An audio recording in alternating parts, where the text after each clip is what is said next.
আজ আপনাদের সাথে শেয়ার করছি আমাদের বাড়িতে কিভাবে ভোলা মাছ রান্না করা হয়। বাজার থেকে তাজা ভোলা মাছ কিনে এনে ভালো করে ধুয়ে নিন।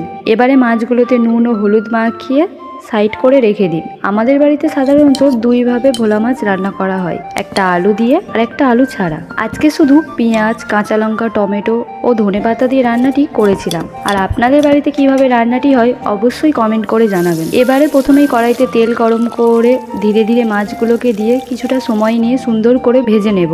এবারে ওই মাছ ভাজার তেলের মধ্যেই প্রথমে দিয়ে দেবো পেঁয়াজ কুচি। পেঁয়াজটাকে হালকা করে ভেজে নিয়ে এরপরে সামান্য পরিমাণে জল দিয়ে দেব। তারপরে দিয়ে দেবো আদা রসুনের পেস্ট, কাঁচা লঙ্কা, নুন, হলুদ গুঁড়ো, লঙ্কা গুঁড়ো ও জিরে গুঁড়ো দিয়ে ভালোভাবে কষাতে থাকবো যতক্ষণ না তেল ছাড়বে।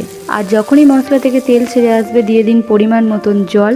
জলটা ফুটে আসলে মাছ ও টমেটো দিয়ে দিন। এবারে ঢাকা দিয়ে সবকিছু ভালোভাবে ফুটিয়ে নিন। আর সবকিছু ভালোভাবে সেদ্ধ হয়ে গেলে ধনেপাতা ছড়িয়ে রান্নাটি কমপ্লিট করুন। এরপর গরম ভাতের সাথে পরিবেশন করুন। আমাদের এই রেসিপি যদি আপনাদের পছন্দ হয় অবশ্যই একটা লাইক দেবেন।